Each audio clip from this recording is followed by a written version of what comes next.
हाँ भी future doctors, मुझे पूरी उम्मीद है आप सभी ने नीट 2026 एग्जाम के लिए अपनी प्रिपरेशन पूरे जोरों शोरों से स्टार्ट कर दी है। आप डेली फिजिक्स, केमिस्ट्री और बायोलॉजी तीनों सब्जेक्ट अच्छे से पढ़ रहे हैं, डेली तीनों का क्वेश्चन प्रैक्टिस करते हैं, रेगुलर रिवीजन कर रहे हैं और आप बायोकेमिस्ट्री की एनसीईआरटी की एक एक लाइन को अच्छे से पढ़ रहे हैं। अब तो आपने रेगुलर मॉक टेस्ट प्रैक्टिस करना भी स्टार्ट कर दिया है। ध्यान रहे इस बीच आप अपनी मिस्टेक का एनालिसिस करके नोट करके रिवाइज करना ना भूलें और जो भी बातें मैं आपको ड्रीम बैच के या रैंकर बैच के लेक्चर्स में बताता हूं उनको भी एग्जाम तक अच्छे से फॉलो करते रहें। कभी भी आपको कोई भी प्रॉब्लम आए डायरेक्ट आप मेरे से बात करें, मैं आपकी प्रॉब्लम को चुटकियों में सॉल्व करूंगा। ठीक वैसे ही जैसे कि जब आप बड़े डॉक्टर बन जाएंगे और मैं आपके पास आऊंगा, आप मेरी प्रॉब्लम को चुटकियों में सॉल्व करेंगे। तो प्लीज इस बात का ध्यान रखें, अभी आप स्टूडेंट हैं, मैं आपका सब्जेक्ट डॉक्टर हूं। आपकी छोटी से छोटी और बड़ी से बड़ी प्रॉब्लम को मैं सेकंड्स में सॉल्व कर सकता हूं। तो जो भी प्रॉब्लम आपको पढ़ाई के दौरान आती है डायरेक्ट आप मेरे से डिस्कस करेंगे और आप अपनी पूरी एनर्जी और पूरा फोकस सिर्फ और सिर्फ अपनी पढ़ाई पे लगाएंगे। ठीक है भाई, तो ऐसे ही रेगुलर आपको अच्छे से पढ़ते रहना है। अभी भी कुछ बच्चे ऐसे हो सकते हैं, आपके साथी हो सकते हैं या आप में से कुछ बच्चे ऐसे होंगे जिन्होंने पूरी एनर्जी के साथ पढ़ाई स्टार्ट नहीं की है। देखो, अब और ज्यादा इंतजार करना सही नहीं है, क्योंकि अब अगर हम टाइम वेस्ट करेंगे तो इसके डायरेक्ट नतीजा आपको एग्जाम रिजल्ट में देखने को मिलेगा। आपकी रैंक पीछे चली जाएगी या आप अच्छा स्कोर नहीं कर पाएंगे।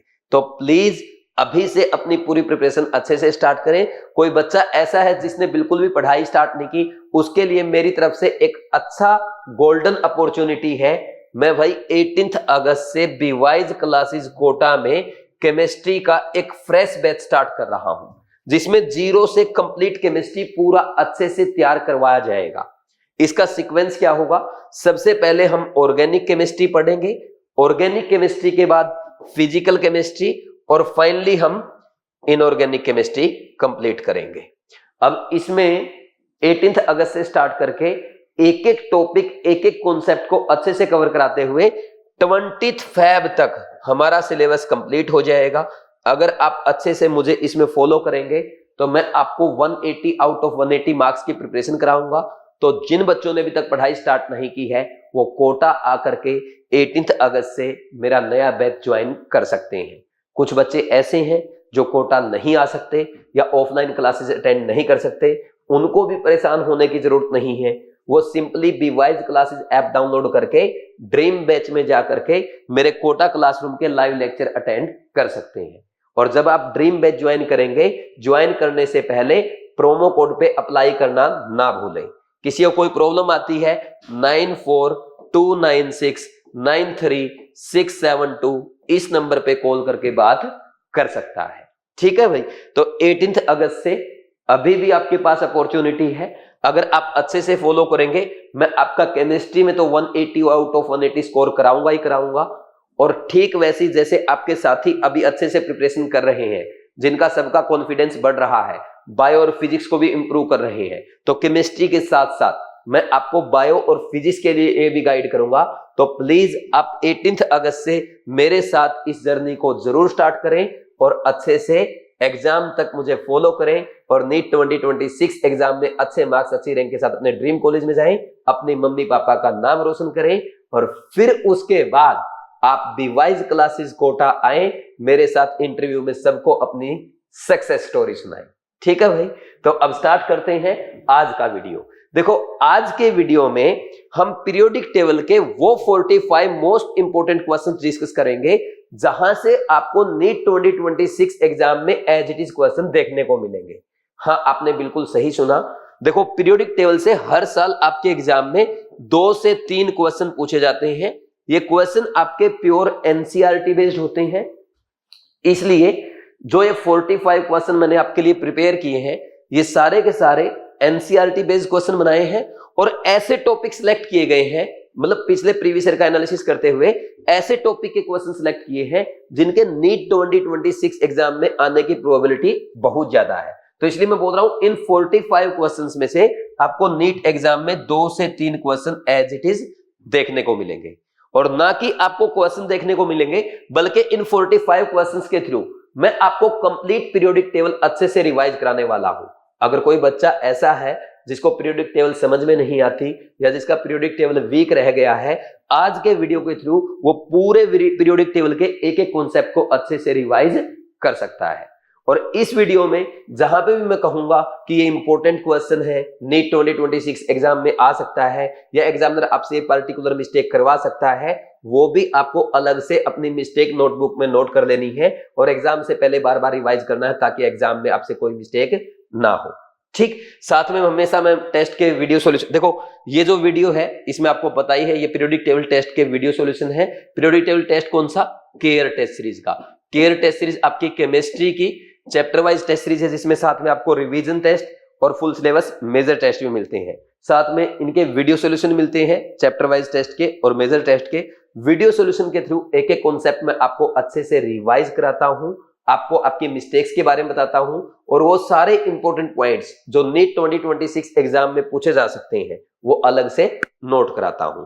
इसीलिए खास बात है, केयर टेस्ट सीरीज को फॉलो करने वाले बच्चे केमिस्ट्री में तो 180 आउट ऑफ 180 स्कोर करते ही करते हैं, इसके साथ साथ अपना वो बायो और फिजिक्स का भी स्कोर इंप्रूव करते हैं, क्योंकि केमिस्ट्री जब उनकी स्ट्रांग होती है तो केमिस्ट्री में वो कम टाइम में सोल्व कर पाते हैं और बचा हुआ टाइम बायो और फिजिक्स को देते हैं। और साथ में केयर टेस्ट के वीडियो सॉल्यूशन के थ्रू मैं आपको ये बताता हूं कि कौन सा क्वेश्चन हमें फर्स्ट अटेम्प्ट में करना है, कौन सा सेकंड अटेम्प्ट में और कौन सा थर्ड अटेम्प्ट में। तो ये अप्रोच जब बच्चा सीखता है तो केमिस्ट्री के साथ साथ इसको बायो और फिजिक्स में भी अप्लाई कर पाता है। अच्छा, आज के वीडियो में जहां पे मैं लिखूंगा ई मींस इजी क्वेश्चन, वो आपके फर्स्ट अटेम्प्ट का क्वेश्चन माना जाएगा, और जहां मैं लिखूंगा एम वो सेकंड अटेम्प्ट का है, और जहां मैं लिखूंगा टी यानी टफ वो आपके थर्ड अटेम्प्ट का क्वेश्चन रहेगा। तो ऐसे ही आपको टेस्ट अटेम्प्ट करते टाइम ये प्रैक्टिस करना है। ठीक भाई, फर्स्ट सेकंड और थर्ड अटेम्प्ट में करना चाहिए। ठीक, और एक खास बात और, जो ये 45 क्वेश्चन पीरियोडिक टेबल के आपके हैं, मैं दावे के साथ बोलता हूं, देखो ये 45 के 45 question pure NCERT based question है। एक एक क्वेश्चन एनसीईआरटी से बनाया गया है, एनसीईआरटी के वर्ड यूज किए गए हैं। मेरा चैलेंज ये है, क्या आप इन 45 क्वेश्चन को अटेम्प्ट करके 180 आउट ऑफ 180 स्कोर कर सकते हैं? अगर किसी बच्चे ने 180 आउट ऑफ 180 स्कोर किया है केयर टेस्ट में तो इस वीडियो कमेंट सेक्शन में कमेंट करके बताएं। और अगर कोई बच्चा ऐसा है जो चैलेंज एक्सेप्ट करता है कि सर मैं करके दिखा दूंगा बिना सॉल्यूशन देखे पूरी ईमानदारी से, तो चैलेंज एक्सेप्ट करो और आज ही केयर टेस्ट में इस टेस्ट को अटेम्प्ट करके बीवाइज क्लासेस ऐप डाउनलोड करके केयर टेस्ट सीरीज में इस टेस्ट को अटेम्प्ट करो और 180 आउट ऑफ 180 का चैलेंज एक्सेप्ट करो। ठीक भाई, प्योर एनसीईआरटी बेस्ड क्वेश्चन मैंने आपके लिए यहां पे रखे हैं।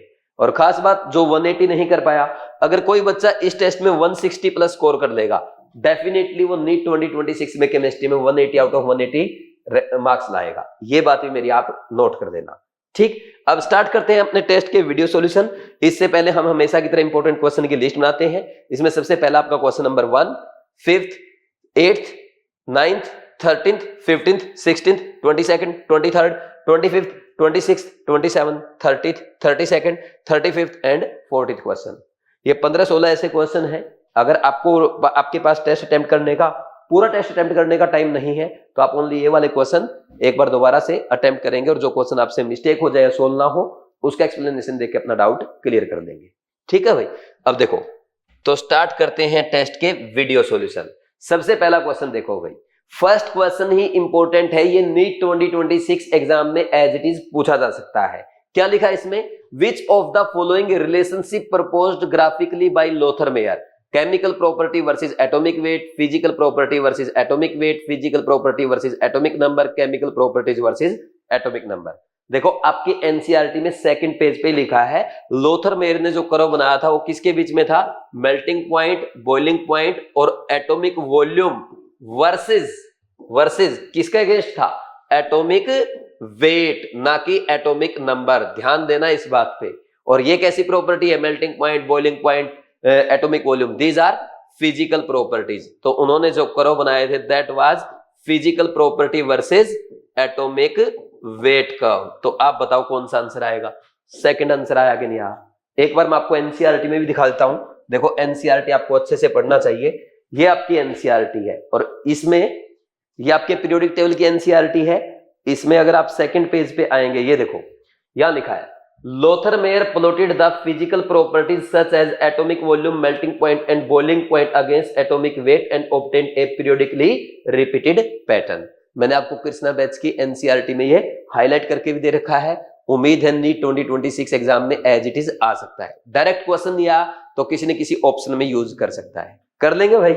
तो उम्मीद है आपको समझ में आ गया होगा और आपको ये भी दिख रहा है कि केयर टेस्ट में कैसे मैं डायरेक्ट एनसीईआरटी की लाइन से आपसे एग्जाम में क्वेश्चन पूछता हूं।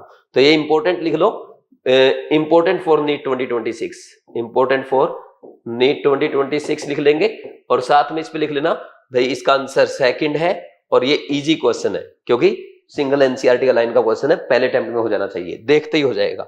Next, the symbol and name according to IUPAC system for the element with atomic number 120 वाले को क्या बोलेंगे? 1 के लिए अन, 2 के लिए बाई और 0 के लिए नील और सफिक्स लगा देंगे ईएम, अन बाई नीलियम और इसका जो सिंबल है वो बन जाएगा यूबीएन। यूबीएन पहले में भी है, अन बाई नीलियम, ये सही है। नेक्स्ट में इसमें अनियम कर दिया इसने, वैसे यूबीएन तो ठीक लिखा था लेकिन यहाँ पे अन बाई अनियम कर दिया, यूबीएन ठीक लिखा, इसने अन नील बाईएम कर दिया, ये भी गलत है, यूबीएन अन नील नीलियम कर दिया बस, है ना। तो इसका आंसर क्या आएगा? आंसर आ गया इसका फर्स्ट। ये भी आपका इजी क्वेश्चन था, ये तो सबने कर लिया होगा। नेक्स्ट देखो question number third, outer electronic configuration of F block element. F block element का कॉन्फ़िगरेशन क्या होता है? सबको याद होना चाहिए, n-2 f 1 to 14 और n-1 d 0 to 1। एनसीईआरटी में यही लिखा है और एनएस में 2 इलेक्ट्रॉन ये होता है। कौन सा लिखा बताओ? ध्यान देना, ये n-1 का रखा है इसने पहले और चौथे ऑप्शन में, तो दूसरे और तीसरे में चेक करो, n-2 f 1 to 14, यहाँ पे n+1 कर दिया तो आंसर तीसरा आ जाएगा, आंसर थर्ड। ये भी इजी क्वेश्चन था, ठीक। Next question number 4, which factor among all does not affect the valence shell. Valence shell को कौन अफेक्ट नहीं करता? न्यूक्लियर चार्ज अफेक्ट करेगा भाई। अगर न्यूक्लियर चार्ज छोटा ज्यादा होगा, अगर न्यूक्लियर चार्ज ज्यादा होगा तो सेल क्या हो जाएगी? आपकी छोटी हो जाएगी, श्रिंक हो जाएगी। न्यूक्लियर मास का कोई इफेक्ट नहीं आता है। नंबर ऑफ वैलेंस इलेक्ट्रॉन, अगर इलेक्ट्रॉन ज्यादा होंगे तो इससे सेल पे इफेक्ट आएगा, है ना, उसमें रिपल्सन ज्यादा होंगे तो सेल फैल जाएगी, ठीक। Next, principal quantum number, n बढ़ेगा तो साइज ऑफ सेल बढ़ता है, तो कौन सा फैक्टर इफेक्ट नहीं कर रहा? Nuclear mass, answer 2। Very easy question, ठीक। देखो कितने लॉलीपॉप क्वेश्चन है। नेक्स्ट, हेनरी मोसले, ये थोड़ा सा और मैं बड़ा करने की कोशिश करता हूं ताकि आपको साफ नजर आए।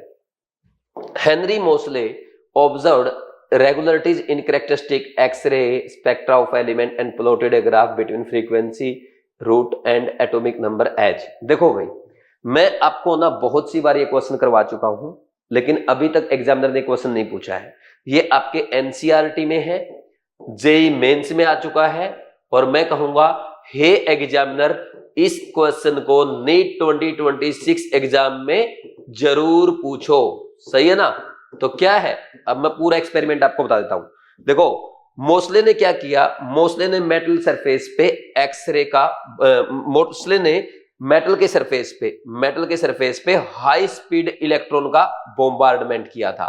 तो हाई स्पीड इलेक्ट्रॉन जब मेटल सरफेस से टकराए तो इनसे एक्सरे रिलीज हुई और ये एक्सरे जो रिलीज हुई थी, इस एक्सरे की फ्रीक्वेंसी का स्क्वायर रूट जब चेक किया गया, that was directly proportional to atomic number of metal, ठीक। और इसका अगर ग्राफ बना देंगे तो ये क्या हो जाएगा? y = mx का ग्राफ, तो फ्रीक्वेंसी का रूट वर्सेस z का ग्राफ, तो ये आ जाएगा straight line passing through origin, ये ग्राफ आएगा। ये जेईई मेंस में आ चुका है, तो इनमें से कोई सा भी क्वेश्चन आपके एग्जाम में आ सकता है, ठीक।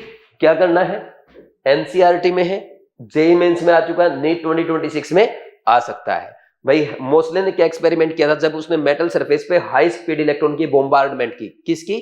हाई स्पीड इलेक्ट्रॉन की, ध्यान रखना, ना न्यूट्रॉन की ना अल्फा पार्टिकल की, किसकी?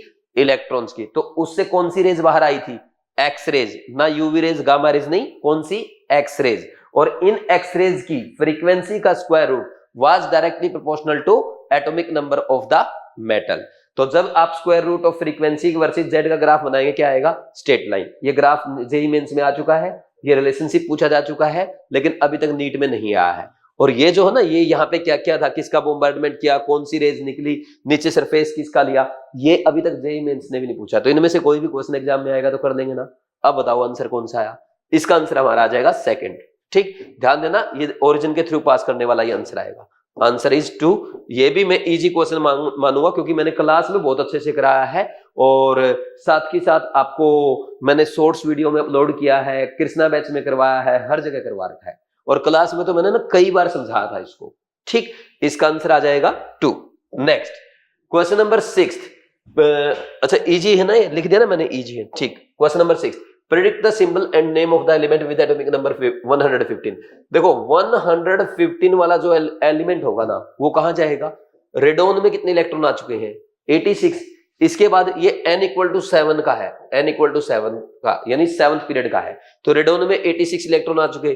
फिर इसके बाद आप क्या लिखते हो, किसमें इलेक्ट्रॉन जाएगा, n-2f में यानी 5f में, फिर सबसे पहले ns में, फिर n-2f में, फिर आपका n-1d में, है ना, और ये लिखने का ऑर्डर ऐसे आ जाएगा, फिर np में जाता है। तो 86 और 2 88 और 14 102 और 10 112 और 3 ये, तो यहां पे किसका एलिमेंट हो गया, ये हो गया आपका p ब्लॉक का एलिमेंट। और कौन से ग्रुप का, ये ग्रुप 15 का एलिमेंट है। अब अगर आपको याद हो ग्रुप 15 में सबसे नीचे वाला एलिमेंट कौन सा होता है, मॉस्कोवियम होता है कि नहीं होता, मॉस्कोवियम। ये मैंने आपको याद करा था जब सारे आपको क्या लिखवाए थे, सारे एलिमेंट्स के नेम लिखवाए थे। ठीक, मॉस्कोवियम, और इसका सिंबल होता है mc।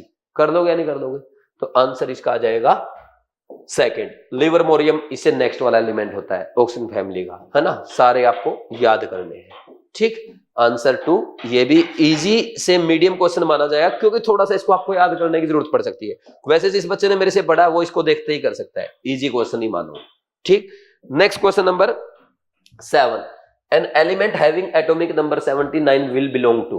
देखो जब भी कभी आपको एटॉमिक नंबर दिया जाए और ये पूछा जाए ये कौन से ग्रुप का है, पीरियड का है, ये ब्लॉक का है, मैंने आपको सिंपल ये सिखाया है, आप इलेक्ट्रॉनिक कॉन्फ़िगरेशन लिख ले। सबसे पहले तो आपको ये पता होना चाहिए अगर Z आपका 1 से 2 आ रहा है ये फर्स्ट पीरियड का एलिमेंट है, 3 से 8 आ रहा है ये सेकंड पीरियड का एलिमेंट है, सॉरी 3 से 10 आ रहा है ये सेकंड पीरियड का एलिमेंट है, 11 to 18 ये थर्ड पीरियड का एलिमेंट है, 19 to 36 फोर्थ पीरियड का एलिमेंट है, और 37 to 54 फिफ्थ पीरियड का एलिमेंट है, 55 to 86 ये सिक्स्थ पीरियड का एलिमेंट है, और 87 to 118 ये सेवंथ पीरियड का एलिमेंट। ये मैंने आपको सिखाया है। अब देखना फिर क्या करते हो, जो भी पीरियड का एलिमेंट है आप इलेक्ट्रॉनिक कॉन्फ़िगरेशन फिलअप करते हो अकॉर्डिंग टू ns n- एक ये भी करते हो ना आप। लास्ट एलिमेंट इसमें कौन सा है, इसमें कौन सा है, हीलियम एटॉमिक नंबर 2, इसमें नियोन है, इसका लास्ट एलिमेंट नियोन 10, इसका आर्गन है 18, इसका क्रिप्टन है, क्रिप्टन 36, इसका जिनोन है 54, इसका रेडोन 86 और इसका ओगनेसोन 118। ये सिखाया मैंने आपको।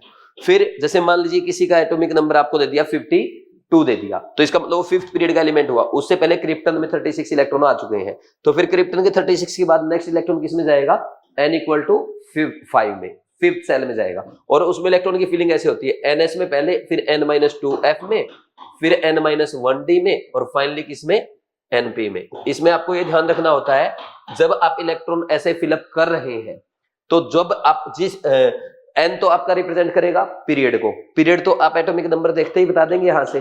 ठीक, फिर आपको ग्रुप बताना होता है, लास्ट इलेक्ट्रॉन जिस सब सेल में एंटर करेगा वही आपका ब्लॉक है। यानी अगर ns सब सेल में एंटर किया तो वो s ब्लॉक है, f सब सेल में एंटर किया f ब्लॉक, d सब सेल में एंटर किया d ब्लॉक, और p सब सेल में एंटर किया p ब्लॉक है। ठीक, और फिर बताते हो आप ग्रुप नंबर।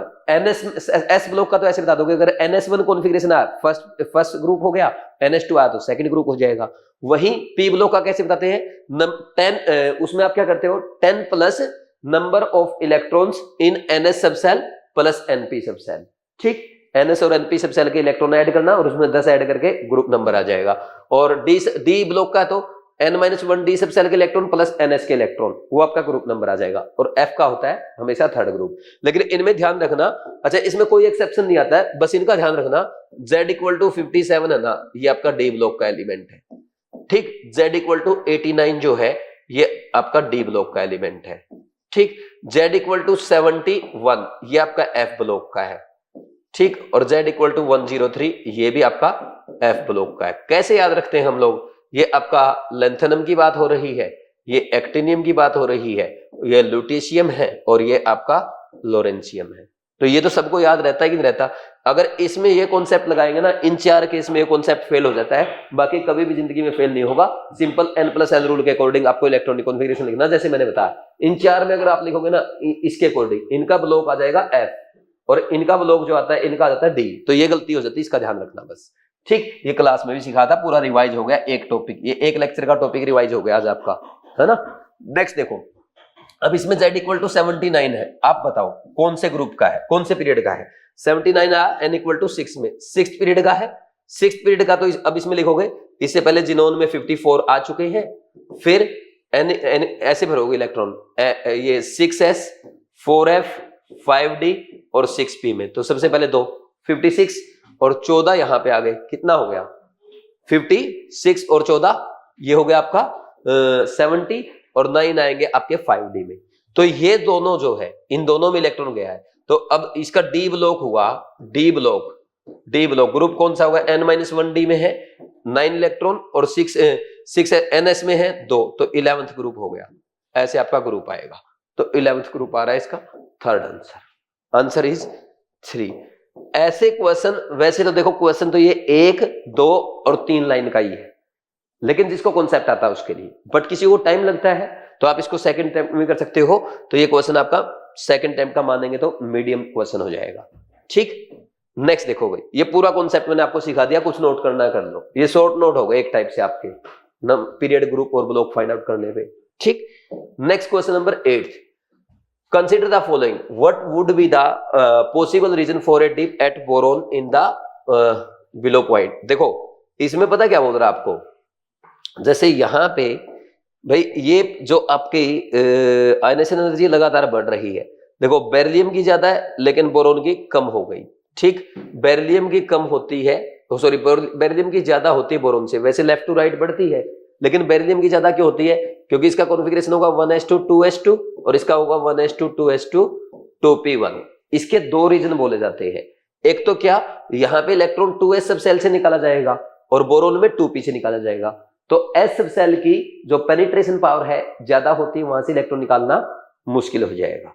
तो 2s सब सेल का क्या होगा, पेनिट्रेशन पावर ज्यादा होने की वजह से बेरिलियम की आयनेशन एनर्जी ज्यादा हो जाती है, एक रीजन। दूसरा, यहाँ पे 2p सब सेल में इलेक्ट्रॉन है which is more shielded from 2 सब सेल। अगर 2s सब सेल से ज्यादा शील्डेड है तो ये ज्यादा रिपल्सन फील कर रही है, तो 2p का इलेक्ट्रॉन इजीली निकल जाएगा। ये दो रीजन होते हैं। ठीक, ऐसे ही नाइट्रोजन का ज्यादा होता है ऑक्सीजन से। एक तो रीजन क्या है, नाइट्रोजन भाई 2s2 2p3 हाफ फिल्ड है। ठीक, और यहां पे हाफ फिल्ड होने की वजह से इसकी स्टेबिलिटी ज्यादा है, तो इसलिए नाइट्रोजन का आयनेशन एनर्जी ज्यादा है। वहीं अगर ऑक्सीजन में बात करोगे 2s2 2p4 होता है। ठीक, इसमें p सब सेल में क्या है, p सब सेल में पेयरिंग है, पेयरिंग ऑफ इलेक्ट्रॉन, और पेयरिंग ऑफ इलेक्ट्रॉन से क्या होगा, रिपल्सन बढ़ेगा, और रिपल्सन बढ़ेगा तो ionisation energy of oxygen atom घटेगा। बोलो कोई डाउट नहीं है ना। तो ये इसके दो रीजन इसके, कोई सा भी लिखो सही माना जाएगा। पहला देखो, size of boron is smaller than beryllium. भाई बोरोन का जो साइज है वो बेरिलियम से स्मॉल होता है, लेकिन ये रीजन थोड़ा है इसका। ठीक, नहीं sorry, size of boron is smaller than beryllium, अगर स्मॉल है तो उसकी आयनेशन एनर्जी ज्यादा होनी चाहिए थी, तो ये रीजन तो नहीं है। नेक्स्ट, अब कुछ बच्चे क्या करते हैं, इसी चीज को सही मान लेते हैं, अच्छा यही रीजन होगा इसका। अरे वो स्टेटमेंट सही लिखी है, लेकिन इसका रीजन ये थोड़ा है, इसका रीजन तो मैंने जो दो बताए वो है। Next, 2p electrons are more shielded as compare to 2s, ये सही है। ये 2p electron more shielded from 2s, more shielded है, ये मोर शील्डेड है ना, देन 2s, इसी के कारण आयनेशन एनर्जी कम हो जाती है। और इसमें क्या है, penetration power of 2s is more than 2p, तो आयनेशन एनर्जी ऑफ बेरिलियम बढ़ जाती है। ठीक, next, the penetration of 2s electron is less than, ये रीजन नहीं है। और size of boron is equal to beryllium, नहीं, आंसर इज 2। ये आपका इजी क्वेश्चन था, क्योंकि इतना सबको पता रहता है। ठीक, कर देंगे भाई, ये हो गया 8th। नेक्स्ट है ninth question, arrange the following elements in decreasing order of metallic radii, metallic characters. देखो भाई, ये जो क्वेश्चन है ना, ये क्वेश्चन आपके एनसीईआरटी का इन टेक्स्ट क्वेश्चन है, ठीक, इन टेक्स्ट प्रॉब्लम है, और ये जेईई मेंस में ऑलरेडी आ चुका है, तो उम्मीद है नीट एग्जाम में पूछा जाएगा। तो आप लिख लोगे इंपॉर्टेंट फॉर नीट 2026।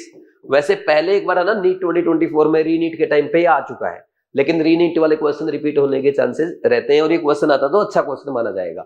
देखो इसमें क्या पूछा है, मेटालिक कैरेक्टर का ऑर्डर पूछा। सबसे पहले आप इस बात को अंडरलाइन करेंगे। तो आपको पता क्या क्या दिया, सोडियम दिया है, ठीक, बेरिलियम है, मैग्नीशियम है, और सिलिकॉन है, और फास्फोरस है। तो हम जानते हैं भाई, अगर डाउन द ग्रुप जाएंगे, डाउन द ग्रुप जाने पे, टॉप टू बॉटम जाने पे मेटालिक कैरेक्टर बढ़ता है, क्योंकि आयनाइजेशन एनर्जी घटता है, और लेफ्ट टू राइट जाने पे मेटालिक कैरेक्टर घटता है। तो इनमें क्या लिखोगे, लेफ्ट टू राइट गए, मेटालिक कैरेक्टर घट गया, ऐसे घट गया ना। और बेरिलियम और मैग्नीशियम में किसका ज्यादा होगा, डाउन द ग्रुप बढ़ता है, तो ऑर्डर क्या आ गया, सोडियम का सबसे ज्यादा, उससे कम मैग्नीशियम का, उससे कम बेरिलियम का, उससे कम सिलिकॉन का, उससे कम फास्फोरस का। This is order of metallic character. और कल एग्जामिनर अगर आपसे नॉन मेटालिक कैरेक्टर पूछ ले तो इसका ऑर्डर उल्टा कर देंगे। तो आंसर बताओ कौन सा आ रहा है, आंसर आपका आ जाएगा, आंसर हमारा आ जाएगा लास्ट वाला, आंसर इज 4, आंसर इज 4। ये इजी क्वेश्चन है, इसको मीडियम नहीं बोलूंगा मैं, क्योंकि आपके नोट्स में करवा रखा है, कृष्णा बैच में बता रखा है, टेस्ट में पूछ लिया, मेजर टेस्ट में फिर पूछूंगा। तो इतनी बार करने के बाद भी अगर आप टफ बोलोगे तो फिर आपकी समस्या है भाई, है ना। मेरा फर्ज है आपको मैं सारे क्वेश्चन रिपीट करवा दूंगा। Next, the increasing order of atomic radii of the following. Left to right जाने पे बढ़ती है भाई, लेफ्ट टू राइट जाने पे बढ़ेगी, और top to bottom, left to right जाने पे सॉरी घटेगी, साइज घटता, ठीक, और टॉप टू बॉटम जाने पे साइज बढ़ता। देखो ये तीनों क्या है, ये आपके सेकंड पीरियड के एलिमेंट है, ये थर्ड पीरियड का एलिमेंट है, ये फोर्थ पीरियड का एलिमेंट है। तो डाउन द ग्रुप जाएंगे बढ़ेगा, तो ब्रोमीन की सबसे ज्यादा हो गई, उससे कम क्लोरीन की। अब उन तीनों में लेफ्ट टू राइट बढ़ेगी, घटेगी सॉरी, तो ए की सबसे ज्यादा कार्बन की, उससे कम ऑक्सीजन की, और सबसे कम फ्लोरीन की। ये ऑर्डर आ गया EDABC, आंसर 2, और ये भी इजी क्वेश्चन है, ठीक। Next, which of the following ion has larger size than although they have the same number of electron. देखो ये मैग्नीशियम 2+, ये सोडियम प्लस, ये F- और ये O2-, ये सारे है ना आइसो इलेक्ट्रॉनिक है, सबके पास 10 इलेक्ट्रॉन है। तो साइज क्या होता है ना आइसो इलेक्ट्रॉनिक में, size directly proportional to E/P का रेशियो होता है। E/P रेशियो जिसका ज्यादा उसका साइज ज्यादा। तो E/P रेशियो चेक करो, इसमें 10 इलेक्ट्रॉन 12 प्रोटॉन, इसमें 10 इलेक्ट्रॉन 11 प्रोटॉन, इसमें 10 इलेक्ट्रॉन 9 प्रोटॉन, इसमें 10 इलेक्ट्रॉन 8 प्रोटॉन। तो ये ऑर्डर आया कि नहीं आया, बोलो कोई डाउट है क्या। तो लार्जेस्ट साइज किसका हो गया, O2- का, आंसर 4। ये भी इजी क्वेश्चन। देखो मैंने 180 मार्क्स लाने का चैलेंज किया आपको इतने आसान क्वेश्चंस में, देख सकते हो आप। नेक्स्ट क्वेश्चन नंबर 12, अब आएंगे नहीं क्योंकि कहीं ना कहीं मैं मिस्टेक करवा लूंगा। Which of the following element will have the highest second ionization energy. Highest second ionization energy जिसका एक इलेक्ट्रॉन निकालने के बाद स्टेबल कॉन्फिगरेशन हो जाए, ठीक। तो सेकंड हाईएस्ट आयनाइजेशन एनर्जी उसकी होगी जिसका एक इलेक्ट्रॉन निकालने पे स्टेबल कॉन्फिगरेशन हो जाए। देखो इसका स्टेबल नहीं हो रहा, ये ऑलरेडी पहले ही स्टेबल, इसकी IE1 ज्यादा होगी, इसकी तो IE1 मैक्सिमम आएगी, है ना, इनर्ट गैस है। अब देखो इसमें, देखो आप इसमें जैसे ही एक इलेक्ट्रॉन निकालेंगे आप तो क्या हो जाएगा 1s2 2s2 2p6, ये IE1 है। तो फिर जब दूसरा इलेक्ट्रॉन निकालेंगे ये क्या है, स्टेबल है, फुल फिल्ड है, स्टेबल कॉन्फ़िगरेशन है, तो आयनाइजेशन एनर्जी बढ़ेगी, तो इसकी IE2 क्या हो जाएगी, मैक्सिमम हो जाएगी। Answer is third, answer is third. Very easy question, ये भी आपका पहले टाइम का क्वेश्चन माना जाएगा, ठीक। Next question number 13, identify the incorrect statement in the following among isoelectronic species. ये अच्छा क्वेश्चन है भाई, ये ऐसे क्वेश्चन एग्जाम में आ सकते हैं, ये ऐसे कंफ्यूजिंग क्वेश्चन होते हैं, और ऐसे लंबी लंबी स्टेटमेंट वाले क्वेश्चन मेरे अकॉर्डिंग से बायो का है या केमिस्ट्री का है, आपको सेकंड अटेम्प्ट में करने चाहिए, क्योंकि भले ही आपको आता फर्स्ट अटेम्प्ट में करेंगे, एक तो बार बार ऐसे स्टेटमेंट को आप पढ़ते रहते हैं, ठीक। अगर आप इजी क्वेश्चन पहले कर लेंगे उससे आपका कॉन्फिडेंस बढ़ जाएगा। मान लीजिए आपने इजी 100 क्वेश्चन 70-80 मिनट में कर लिए, तो 70 से 80 मिनट में आपके 400 नंबर हो गए पेपर में, बचे हुए 1.5 से पौने 2 घंटे में आपको 200 नंबर और लाने हैं। यही तो स्ट्रेटजी है जीत की, ठीक। तो अगर ऐसे आप फॉलो करोगे ना तो डेफिनेटली आपका स्कोर बढ़ जाएगा। और यही स्ट्रेटजी मैं आपको केयर टेस्ट सीरीज में सिखाऊंगा और इसी स्ट्रेटजी के साथ आपको बीट के टेस्ट अटेम्प्ट करने हैं। अगर ऐसा आप करेंगे डेफिनेटली आपके मार्क्स बढ़ जाएंगे। ठीक, देखो इसमें क्या है, among isoelectronic species smaller the positive charge on the cation smaller is the ionic radii. तो इसने क्या पूछा है, इनकरेक्ट स्टेटमेंट पूछा है ना भाई, जिसपे स्मॉल चार्ज होगा, पॉजिटिव चार्ज कम होगा, उसकी आयोनिक रेडियाई स्मॉल थोड़ी होगी। आप ये देखो आइसोइलेक्ट्रॉनिक है ये Na+, Mg2+, एल्यूमिनियम 3+। तो अगर यहाँ पे आप साइज की बात करोगे जिसपे चार्ज सबसे कम है उसका साइज सबसे ज्यादा होगा। ठीक, तो ये तो रॉन्ग बोल रहा है, तो पहली स्टेटमेंट रॉन्ग हो गई। नेक्स्ट पढ़ो, among isoelectronic species greater the negative charge on the anion larger is the ionic radius. सही है, जैसे आपको बोल दे F- है, O2- है, N3- है, तीनों में 10-10 इलेक्ट्रॉन है, तो जिसपे नेगेटिव चार्ज ज्यादा उसका साइज ज्यादा होगा।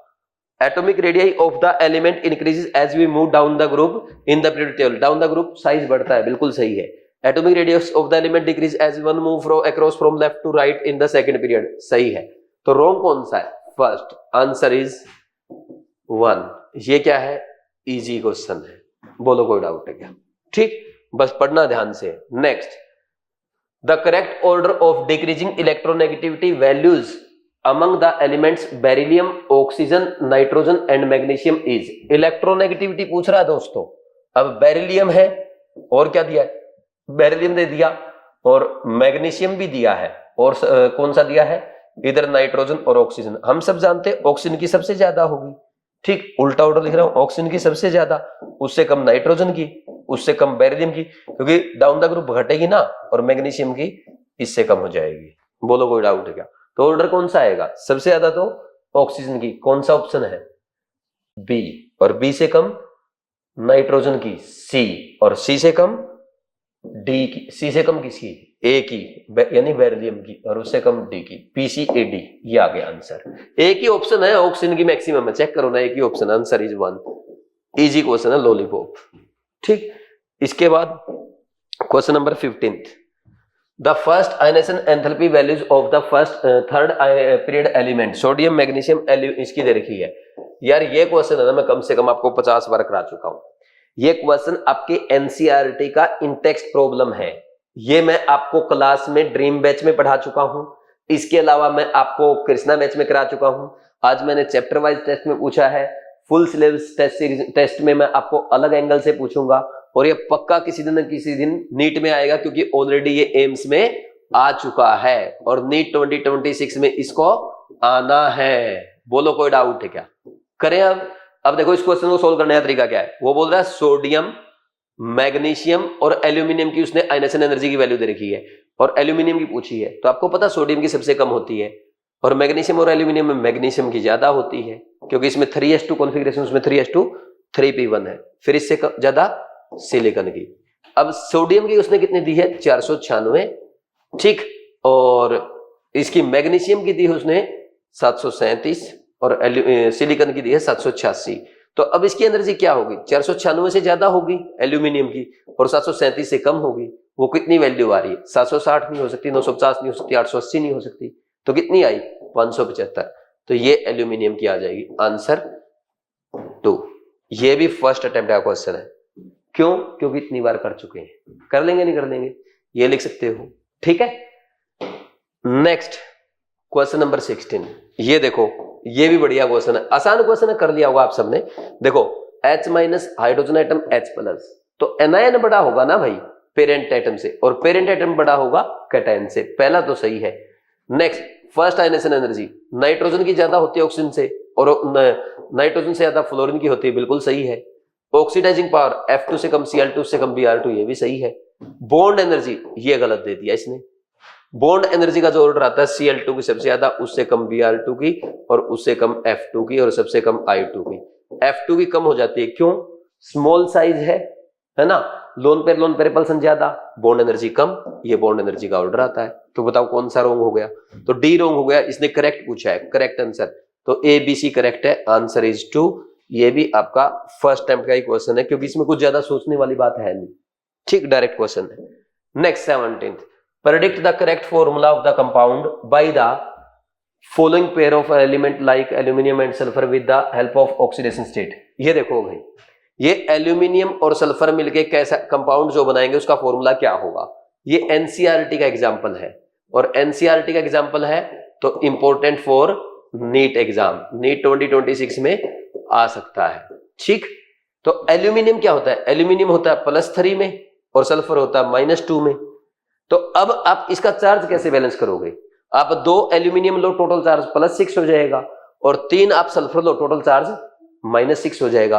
तो ये बनेगा ऐसे Al2S3, एग्जैक्टली वैसे जैसे कि Al2O3 बनता है। बोलो कोई डाउट है क्या? सेकंड आंसर आ जाएगा, इजी क्वेश्चन है, सेकंड इजी क्वेश्चन। ठीक, next question number 18, the electron gain enthalpy in fluorine, chlorine, bromine and iodine respectively. भाई आपको पता है फ्लोरीन से ज्यादा क्लोरीन की होती है, और क्लोरीन की सबसे ज्यादा होती है, उससे कम ब्रोमीन, उससे कम आयोडीन। अब अगर इस सीक्वेंस में आपको लगाना है तो सबसे ज्यादा किसकी हुई, वैसे ऑर्डर ही आता है क्लोरीन से कम फ्लोरीन, उससे कम ब्रोमीन, उससे कम आयोडीन। तो सबसे ज्यादा क्लोरीन की लिख दो। इनमें सबसे ज्यादा कौन सी है, -333। ठीक, फिर उससे कम 325, नहीं -349, सॉरी -349 भी तो है, -349 क्लोरीन की है, फ्लोरीन की -333 हो जाएगी, और ब्रोमीन की -325 हो जाएगी, और यहाँ पे आपकी आयोडीन की -200 नहीं 95। हाँ, अब ये ऑर्डर देख लो कहाँ आ रहा है, 333 के बाद सब -333। अरे यार इसने तो अलग अलग दे रखी है सारी। ठीक, ये तो हमें ही गैस करना पड़ेगा, ये ऐसे मैच नहीं कर सकते, या तो आपको याद होनी चाहिए। ये तो इसने ऐसा काम कर दिया कि वैल्यू देख के ऑब्जर्व करो। बढ़िया क्वेश्चन हो गया भाई ये तो, है ना।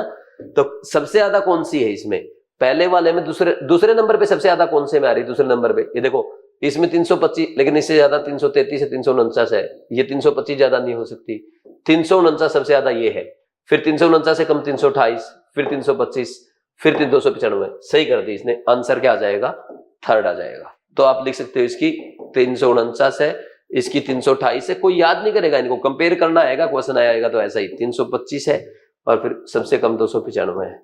तो ये अच्छा क्वेश्चन हो गया, आंसर 3 इजी क्वेश्चन है। समझे या नहीं समझे? ठीक, next, which of the following, next क्या क्वेश्चन में, which of the following statement is are not correct. पहला, non metals are located at the top hand side of the periodic table, बिल्कुल सही है। लेफ्ट में होती है मेटल्स और राइट जाएंगे नॉन मेटालिक कैरेक्टर बढ़ता है, बिल्कुल सही है। राइट में टॉप मोस्ट नॉन मेटल होती है। सेकंड, इन ए हॉरिजॉन्टल रो यानी पीरियड में, the property of element change from non metallic character to on the left to metallic character on the right. अरे भाई लेफ्ट में क्या होती है, इधर से इधर जाने पे ये मेटालिक कैरेक्टर घटता है और नॉन मेटालिक कैरेक्टर बढ़ता है, जबकि इसने उल्टा लिख दिया।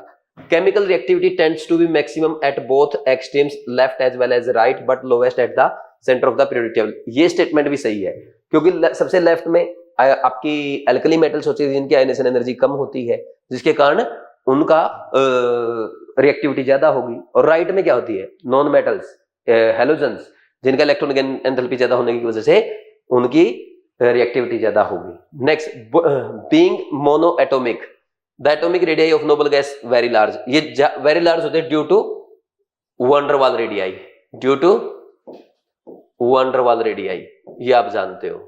ज्यादा क्यों होती है, क्योंकि इनमें वंडरवाल रेडियाई होती है। तो रॉन्ग कौन सा हो गया, सेकंड, आंसर इज 2। ये भी आपका, ये मीडियम, ये कम से कम, क्योंकि स्टेटमेंट पढ़नी पड़ेगी ना इतनी बड़ी बड़ी, क्वेश्चन तो आसान ही है फिर भी पढ़नी पड़ेगी। तो मुझे लगता है ऐसे क्वेश्चन को केमिस्ट्री में तो आपको सेकंड अटेम्प्ट तक खींच लेना चाहिए।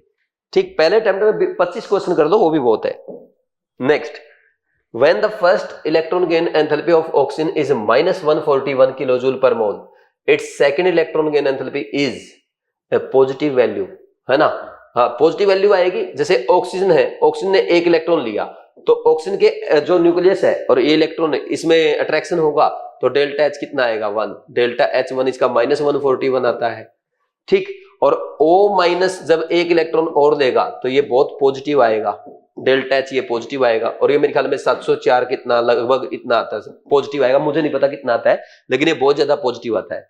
तो सेकंड इलेक्ट्रॉन जब भी कोई एक्सेप्ट करेगा वो बहुत ज्यादा पॉजिटिव आएगा, क्योंकि ये जो कमिंग इलेक्ट्रॉन है और ये ऑक्सीजन एनायन है, इनमें रिपल्सन होगा, तो पॉजिटिव वैल्यू होती है। A more negative value than the first, almost the same as that of the first, negative but less negative than the first. Answer 1 आ जाएगा। पॉजिटिव होती है और ज्यादा पॉजिटिव होती है। ये भी आपका इजी क्वेश्चन था। ठीक, 20 क्वेश्चन हो गए। एक बार मैं पानी पी के ब्रेक लेके फिर आगे बढ़ता हूं 21 से। ठीक है भाई, चलो पानी पी के नेक्स्ट स्टार्ट करते हैं question number 21। The acidic, basic and amphoteric oxides respectively are. देखो ये जो क्लोरीन है ना, क्लोरीन का एसिडिक ऑक्साइड होता है, कैल्शियम मेटल है इसका बेसिक होगा, और फास्फोरस नॉन मेटल है इसका एसिडिक होगा। नेक्स्ट देखो, ये नाइट्रोजन नॉन मेटल है, इसका एसिडिक, लिथियम का बेसिक, और एल्यूमिनियम क्या बनाता है, एम्फोटेरिक। आपको पता ना, जिसको भी करनी पार्टी, जिसको भी करनी पार्टी, जिसको भी करनी पार्टी, फिर क्या था अपना, गाओ सब, गाओ सब, Australia, Sydney, SNO2, Vietnam, Germany तो आता नहीं, ऑस्ट्रिया, AS2O3 था। These are amphoteric oxide. ये क्या होते हैं आपके, एम्फोटेरिक ऑक्साइड होते हैं। ठीक, और आपको पता है भाई बाकी जो हमारे हैं, मेटल क्या बनाती है, मेटल के बेसिक ऑक्साइड होते हैं। ठीक, मेटल बेसिक ऑक्साइड बनाती है, और नॉन मेटल एसिडिक ऑक्साइड बनाती है। बाकी आप ऐसे चेक करोगे। ठीक, ध्यान रखना। और AS2O3 तो एम्फोटेरिक है, जबकि AS2O5 एसिडिक होता है। मैं पहले ही बता चुका हूं। एक तो AS2O5 और एक GeO और एक GeO2। कुछ लोग इनको एम्फोटेरिक लिखवा देते हैं, ये आपके एसिडिक ऑक्साइड होते हैं, साफ एनसीईआरटी ने लिखा है। अब बताओ, इसका तो आंसर 2 आ गया। आंसर 2 आ गया, इजी क्वेश्चन है, रिवाइज भी हो गया। ठीक, बाकी में देख लो, ये बेसिक, ये acidic, amphoteric, basic, acidic, amphoteric. ठीक, next question number 22। Assertion, the element having this 1s2 2s2 2p6 3s2। देखो ये बड़ा जबरदस्त क्वेश्चन है। ये assertion reason most of the student wrong करेंगे। मैं बता देता हूं, थोड़ा सा बड़ा करके पढ़ाता हूं। देखो आप इसको पढ़ो। ये क्वेश्चन जो है ना, असर्शन रीजन, ये असर्शन रीजन अगर एग्जाम में आ गया, मोस्ट ऑफ द स्टूडेंट्स इसको मिस्टेक करके आएंगे। क्या गलती करके आएंगे, एक बार आप भी ट्राई करें। असर्शन है the elements having 1s2 2s2 2p6 3s2 and 1s2 2s2 configuration belong to same period. क्या बोलेंगे सर, ये सही स्टेटमेंट है, क्योंकि दोनों क्या है, ये बेरिलियम, ये मैग्नीशियम, दोनों का कॉन्फ़िगरेशन, आउटर कॉन्फ़िगरेशन सेम है, और सेम कॉन्फ़िगरेशन तो सेम ग्रुप में आएंगे। लेकिन ध्यान से पढ़ो, उसने लिखा सेम पीरियड, तो ये सेम पीरियड के नहीं है, ये सेम ग्रुप के हैं।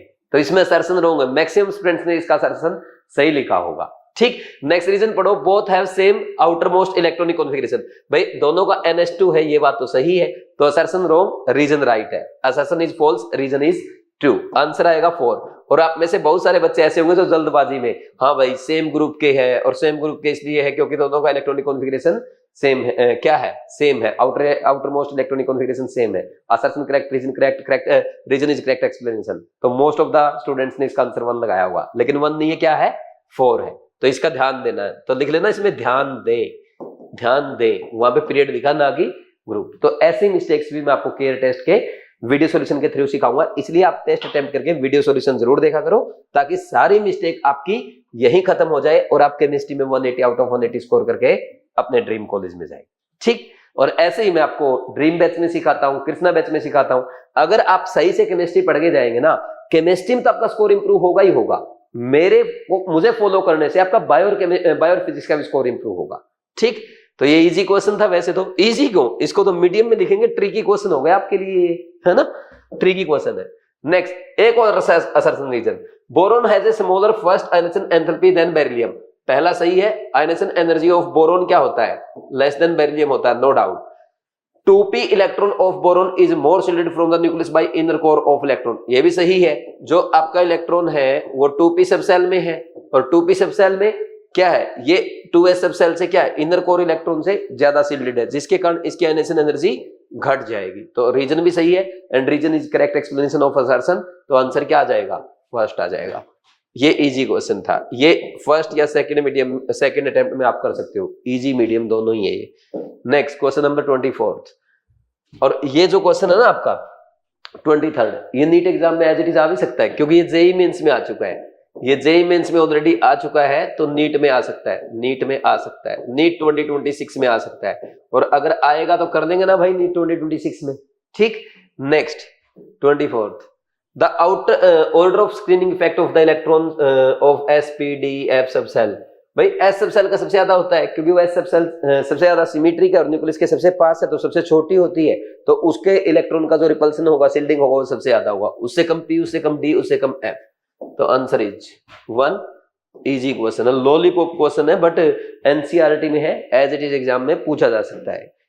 25th, the total number of isoelectronic species from the given below. देखो इसमें 10 इलेक्ट्रॉन, इसमें भी 10, एल्यूमिनियम में 13 होते हैं, Mg2+ में 10, Na+ में 10, O+ में कितने हो जाएंगे, इसमें तो 7 हो जाएगा, इसमें 12 और इसमें 10, तो सेम कितने में है, 5 में है, तो ये आइसोइलेक्ट्रॉनिक है, आंसर इज 2, और ये हमारा फर्स्ट अटेम्प्ट का क्वेश्चन कहलाएगा, ये तो हो ही जाएगा फर्स्ट अटेम्प्ट में आराम से। नेक्स्ट क्वेश्चन नंबर 26, ये दे रखा है इसने इलेक्ट्रॉनिक कॉन्फ़िगरेशन, क्या चाहता है भाई, इलेक्ट्रॉनिक कॉन्फ़िगरेशन दे रखा है 1s2 2s2 2p6, और यहाँ पे इलेक्ट्रॉन की एंथैल्पी दे रखा है, ये नियोन है, तो नियोन की तो क्या आएगी, पॉजिटिव, तो ए मैच कर गया किसके साथ, 4 के साथ। नेक्स्ट ये सोडियम दे रखा है, ये फ्लोरीन है, और ये ऑक्सीजन है, तो फ्लोरीन की ज्यादा होगी, उससे कम ऑक्सीजन की, और उससे कम सोडियम की, ये ऑर्डर आएगा ना, तो सबसे ज्यादा फ्लोरीन की कौन सी, ये हो जाएगी 328 वाला, तो सी मैच कर गया किसके साथ, 2 के साथ, और बी मैच कर जाएगा किसके साथ, ये डी की ज्यादा होगी सोडियम से, यानी -141, ये 3 के साथ, और ये फर्स्ट के साथ, 4 1 2 3, 4 1 2 3, आंसर फर्स्ट, और ये इजी क्वेश्चन हो जाएगा, ठीक है ना। नेक्स्ट देखो question number 41, electronic configuration of 4 element A B C D are given below, ये दे रखा है, विच of the following is the correct order of increasing tendency two electron gain enthalpy. अरे भाई ये नियोन, और ये तो मैंने गलती कर दी यार, सेम क्वेश्चन डाल दिया, ये तो है ना, ये फ्लोरीन है और ये आपका सोडियम है, तो इलेक्ट्रॉन गेन एंथैल्पी का ऑर्डर पूछ लिया इसने, तो वैसे गलती होगी, चलो कोई बात नहीं, अब तो आपके पेपर में आ गया तो ठीक है, ठीक। नियोन की सबसे कम होगी, और उससे ज्यादा सोडियम की, उससे ज्यादा ऑक्सीजन की, और सबसे ज्यादा फ्लोरीन की, ये ऑर्डर आ जाएगा, ठीक है, ये ऑर्डर आ जाएगा। सेम क्वेश्चन आ गया एज इट इज, है ना, ध्यान नहीं दिया, कोई बात नहीं, हो जाता है 45 क्वेश्चन में, का तो हो ही सकता है, ठीक। इसका ए की सबसे कम, और उससे ज्यादा किसकी हो गई, सी की, उससे ज्यादा हो गई आपकी बी की, और सबसे ज्यादा डी की, ये देख लो DBCA, answer is 1, answer is 1। कौन से अटेम्प्ट का क्वेश्चन है, फर्स्ट अटेम्प्ट का, इजी क्वेश्चन है यार, ठीक। Next 28, which of the following order of ionic radii is correctly represented. ये तो सही है, एनायन से छोटा पेरेंट एटम, उससे छोटा कैटायन, बिल्कुल सही है। इसमें ऑर्डर क्या होना चाहिए था, O2- सबसे बड़ा, उससे छोटा F- उससे छोटा सोडियम प्लस, और इसमें भी ये भी रॉन्ग हो गया, ये भी रॉन्ग हो गया, और इसमें आना चाहिए N3-, एनायन सबसे बड़ा, उससे छोटा जिसपे पॉजिटिव चार्ज कम है, और सबसे छोटा जिसपे पॉजिटिव चार्ज सबसे ज्यादा है, तो answer is 1 is correctly matched, answer 1, ये भी इजी क्वेश्चन था आपका, हो जाएगा। Next question number 29, question number 29, statement 1, the 4f and 5f series of element are placed separately in the periodic table to preserve the principle of classification। Principle of classification का मतलब ये है कि वो जो हम एक ही पीरियड में रख रहे हैं ना, अब जैसे मान लीजिए आप एफ ब्लॉक के जो एलिमेंट्स है 4f और 5f सीरीज के, तो उनको भी ऐसे रख दो ना एटॉमिक नंबर के इंक्रीजिंग ऑर्डर में, तो उनको अगर ऐसे रख दिया ना, फिर आपकी पूरी पीरियोडिक टेबल गड़बड़ा जाएगी 6th और 7th पीरियड की। तो उनको क्या किया, 14 जो एक्टिनोइड थे और 14 एंथेनोइड थे, एक ही जगह रख दिया एक साथ, ठीक, थर्ड ग्रुप में, तो ये सही है, ताकि उसका जो प्रिंसिपल ऑफ क्लासिफिकेशन है वो ना बिगड़े, उसको प्रिजर्व करने के लिए। Statement 2, S block element can be found in pure form in nature. नहीं भाई, एस ब्लॉक तो कभी भी, एस ब्लॉक के एलिमेंट तो हाईली रिएक्टिव होते हैं, वो तो हमेशा किसी न किसी के साथ रिएक्ट करके ही रहेंगे, तो स्टेटमेंट 1 तो ट्रू है और 2 फॉल्स है, आंसर 1 आ जाएगा। ये भी आपका आसान क्वेश्चन है, इजी लेवल का क्वेश्चन था, ठीक।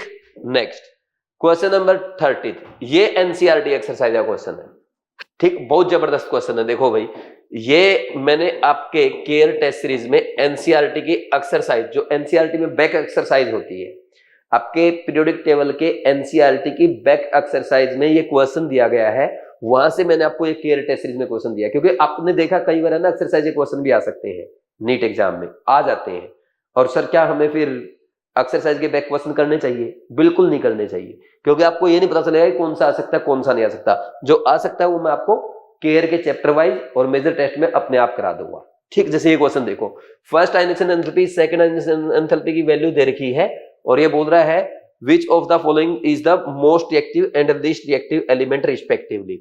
ठीक, साथ में इसने इलेक्ट्रॉन गेन एंथैल्पी भी दे रखी है। देखो, जिसकी फर्स्ट आयनेशन एनर्जी सबसे कम हो जाए और उसकी सेकंड आयनेशन एनर्जी एकदम बढ़ जाए, इसका मतलब वो अल्कली मेटल है, और अल्कली मेटल क्या होती है? मोस्ट रिएक्टिव होती है। ठीक, नेक्स्ट, फिर इसके बाद इलेक्ट्रॉन गेन एंथैल्पी, भाई जो इनर्ट गैसेज है उनकी पॉजिटिव आती है, और इनर्ट गैसेज की जो डेल्टा ईजीएच जो है पॉजिटिव है, और इनर्ट गैसेज क्या होती है? लीस्ट रिएक्टिव होती है। तो देख लो, डेल्टा ईजीएच पॉजिटिव किसकी आई? ये आ गई ना, ई वाले की, तो ये क्या हो गया? Least reactive. ये इनर्ट गैस आपका लीस्ट रिएक्टिव। ठीक, इनर्ट गैस हो गया ये। और अल्कली मेटल में यहां पे देखो, ये तो अल्कली मेटल नहीं हो सकती, सी डी ई एफ, इतनी ज्यादा आयनेशन एनर्जी उनकी नहीं होती, या तो फर्स्ट होगी या सेकंड होगी। अब फर्स्ट और सेकंड में ये आयनेशन एनर्जी 1 क्या है? कम है। ठीक, आयनेशन एनर्जी 1 क्या है? कम है, और आयनेशन एनर्जी एकदम बढ़ गया, तो ये क्या हो गई आपकी? ये फर्स्ट है, ये अल्कली मेटल है, और ये बहुत ज्यादा रिएक्टिव होती है। तो बी मोस्ट रिएक्टिव है और आपका ई लीस्ट रिएक्टिव है। तो most reactive and least reactive elements are respectively B and E. Answer is 3। Answer is 3। कर लेंगे? ये आपका मीडियम या टफ क्वेश्चन बोल सकते हो, क्योंकि इसमें थोड़ा सा सोचना पड़ेगा। अच्छा क्वेश्चन है, एक्सरसाइज से बनाया गया क्वेश्चन है। ठीक, नेक्स्ट देखो, एग्जाम में आ सकता है, नीट में आ सकता है, लिख लो, नीट 2026 में आ सकता है, और ऐसे क्वेश्चन आने चाहिए ताकि बच्चों की एनालिटिकल पावर चेक की जा सके। दोबारा बताऊं क्या? देखो, एनसीईआरटी एक्सरसाइज का क्वेश्चन है पीरियोडिक टेबल चैप्टर का। ठीक, नीट 2026 में आ सकता है, और अगर ये क्वेश्चन आया, इसको हम सेकंड या थर्ड अटेम्प्ट में करेंगे। देखो क्या पूछा गया है इसमें ना, आपको टेबल में ये element A B C D E F दिया है, इनकी आयनेशन एनर्जी 1, IE2 और इलेक्ट्रॉन गेन एंथैल्पी दे रखा है। आपसे पूछ रहा है कौन सा most reactive and least reactive element होगा रिस्पेक्टिवली। देखो, सबसे ज्यादा रिएक्टिव कौन होते हैं? या तो अल्कली मेटल्स होती है, या आपके हैलोजेंस होते हैं, और सबसे कम रिएक्टिव कौन होती हैं? Inert gases. अब हम कैसे पहचाने कि कौन अल्कली मेटल है या इनर्ट गैस या हैलोजन है? तो सबसे पहले मैं इनर्ट गैस पहचान रहा हूं। इनर्ट गैस के बारे में आप जानते हो, उनकी इलेक्ट्रॉन गेन एंथैल्पी क्या होती है? पॉजिटिव। ये एक ही ऑप्शन में आ रहा ना, तो पॉजिटिव किसका है? ये आ गया ना आपका पॉजिटिव। तो ई क्या हो गया? ई हो गया आपका लीस्ट रिएक्टिव। बोलो कोई डाउट है क्या? फिर उसके बाद अगर हम बात करें, फिर आप यहां पे देखो, अब अल्कली या हैलोजन पहचानो। अल्कली की जो आयनेशन एनर्जी 1 है वो सबसे कम होती है, और 2 एकदम बढ़ जाती है, क्योंकि वो इनर्ट गैस का कॉन्फिगरेशन गेन कर लेती है। तो ऐसा आप देख सकते हो बी वाले ऑप्शन में। और अल्कली मेटल्स का क्या है भाई? जो इलेक्ट्रॉन गेन एंथैल्पी है वो भी नेगेटिव होती है। ठीक, तो अल्कली मेटल कौन सी आ गई? बी वाली आ गई। ठीक, तो बी मोस्ट रिएक्टिव हो गई और ए लीस्ट रिएक्टिव हो गई। इसके अलावा भी आपको सोचना चाहिए, इलेक्ट्रॉन गेन एंथैल्पी, ये देखो, ये क्या दे रखी है? सबसे ज्यादा नेगेटिव दे रखी है, ये हैलोजन है, तो हैलोजन भी तो मोस्ट रिएक्टिव होते हैं। ठीक, तो हैलोजन भी आंसर आ सकता है। तो एक तो बी और सी, बी एंड सी, ये मोस्ट रिएक्टिव हो गए हमारे, मोस्ट रिएक्टिव है। और फिर इसके बाद अगर आप बात करें यहां पे, जो आपका ई है वो लीस्ट रिएक्टिव है। तो अब आंसर चेक कर दो, ऐसा कौन सा है? वो एक ही है, B E, most reactive B और ई है least reactive. Answer is third. बहुत ही अच्छा क्वेश्चन था भाई, कर लेंगे या नहीं कर लेंगे? क्योंकि मैंने आपको दोबारा इसलिए ये बता दिया, वैसे आंसर तो इससे हो ही गया था, फिर भी मैंने इसलिए बताया आपको क्योंकि हैलोजन हो सकता है एग्जामिनर इसको ना देखे, आपके पेपर में सी और ई करके दे दे, फिर क्या करोगे? ठीक है ना? ये भी अच्छा रिएक्टिव है, डी भी अच्छा रिएक्टिव है, लेकिन डी और ई भी कहीं ऑप्शन आपको नहीं दिखेगा। डी क्या है? ब्रोमीन है। ठीक, नहीं आयोडीन है, सॉरी। ठीक, बट सबसे ज्यादा रिएक्टिव कौन है? इससे ज्यादा रिएक्टिव है फ्लोरीन, और अल्कली मेटल भी बहुत रिएक्टिव होता है। ठीक, next question number 31, the correct order of atomic radii in the group 13 element. भाई अगर आप एटॉमिक साइज की बात करें तो down the group atomic size बढ़ता है ना, बोरोन से ज्यादा, एल्यूमिनियम का उससे ज्यादा, गैलियम का उससे ज्यादा, इंडियम का उससे ज्यादा, थैलियम का, ये ऑर्डर होना चाहिए। लेकिन एल्यूमिनियम गैलियम से आगे चला जाता है due to D block contraction, तो ये ध्यान रखना। बट कुछ लोग ये बोलते हैं कि इंडियम का साइज थैलियम से बड़ा हो जाएगा लेंथेनोइड कॉन्ट्रैक्शन की वजह से, ऐसा नहीं होता। इसमें एक ही एक्सेप्शन आता है जहां पे मैंने हाईलाइट किया है। तो एक तो हो गया ये नीट 2018 का क्वेश्चन है। कई बार आपसे ना आयोनिक साइज का भी ऑर्डर पूछ लेता है। आयोनिक साइज कौन सी ऑक्सीडेशन स्टेट में? M3+ में। तो बोरोन से ज्यादा एल्यूमिनियम का, उससे ज्यादा गैलियम का, उससे ज्यादा इंडियम का, उससे ज्यादा थैलियम का। इसमें कोई एक्सेप्शन नहीं होता। ये IIT 2016 का क्वेश्चन है, ये नीट 18 का क्वेश्चन है। एक आ चुका है, एक एग्जाम में आने की प्रोबेबिलिटी है। आपका आंसर ये वाला है। आंसर देखो कौन सा, आंसर चेक करो, ये वाला हो गया। ठीक, आंसर इज 4। ये इजी क्वेश्चन था क्योंकि क्लास में करा रखा है, क्लास में अच्छे से बता रखा है, पीरियोडिक टेबल में बता रखा है, बोरोन एंड कार्बन फैमिली में भी आगे करवा रखा है, पी ब्लॉक में, पी और आपका कृष्णा बैच में है नोट्स। अब इसमें चैप्टर वाइज टेस्ट में आ गया। ठीक, हो सकता है मेजर टेस्ट में एक डायरेक्ट इनडायरेक्ट वे में मैं आपसे पूछ लूं। ठीक, इसके बाद आएगा next question number 32। Because of lanthanoid contraction which one of the following pairs of the element have nearly same atomic radii. देखो जिरकोनियम और हाफनियम, इनकी एटॉमिक रेडियाई ऑलमोस्ट सेम होने लगती है। ये 160 पिकोमीटर होता है और ये 159 पिकोमीटर होता है due to lanthanoid contraction, due to lanthanoid contraction. और डी ब्लॉक के में इनके बारे में एक लाइन लिखी है, they have very similar property, they have very similar physical and chemical property, physical and chemical property due to properties due to similar size, similar size होने की वजह से इनकी फिजिकल और केमिकल प्रॉपर्टीज सिमिलर हो जाती है। तो आंसर है zirconium and hafnium, answer is 2। कर लेंगे भाई, very important question, important question है भाई। ये नीट में पहले भी आ चुका है, आप आगे भी आ सकता है। ये वाली लाइन आज तक एग्जाम में नहीं आई। ठीक, देखो वैसे तो आपके नीट एग्जाम में क्वेश्चन आ चुका है कि जिरकोनियम और हाफनियम का साइज सेम होता है due to lanthanoid contraction. But आपके डी ब्लॉक की एनसीईआरटी में एक लाइन लिखी है, they have very similar physical and chemical properties, क्योंकि इनका साइज सिमिलर होता है। ये नहीं आ तो असर्शन रीजन में आ सकता है, जिरकोनियम असर्शन आ जाएगा, zirconium and hafnium have similar physical and chemical properties. Assertion right है, reason they have similar size, तो रीजन भी right and reason is correct explanation. बोलो कोई डाउट है क्या? कर लेंगे। तो ये इंपॉर्टेंट क्वेश्चन हो गया, नीट एग्जाम में पूछा जा सकता है। 33, the correct order of mobility of alkali metal ion in aqueous medium. देखो आपको पता है भाई, जो हाइड्रेशन होता है, हाइड्रेशन का ऑर्डर क्या होता है? Hydration is directly proportional to charge and inversely proportional to size होता है, हम जानते हैं। और आयनिक कंडक्टेंस क्या होती है? आयनिक मोबिलिटी या आयनिक कंडक्टेंस या ionic movement is inversely proportional to hydration होता है। तो यहां पे अगर हाइड्रेशन का आप लिखोगे, हाइड्रेशन का ऑर्डर क्या आएगा? हाइड्रेशन का लिथियम प्लस का सबसे ज्यादा, उससे कम सोडियम प्लस का, उससे कम पोटेशियम प्लस, उससे कम रुबिडियम प्लस, उससे कम सीजियम प्लस, ये ऑर्डर आएगा। और इसका उल्टा क्या हो जाएगा? इसका उल्टा हो जाएगा आयनिक मोबिलिटी का, सीजियम प्लस की सबसे ज्यादा, उससे कम रुबिडियम प्लस, उससे कम sodium plus, sorry potassium plus, उससे कम रुबिडियम प्लस, उससे अरे यार उससे कम सोडियम प्लस आएगा यहाँ पे, और सबसे कम लिथियम प्लस। आंसर बताओ, आंसर बताओ। Answer is 4। ये भी इजी क्वेश्चन।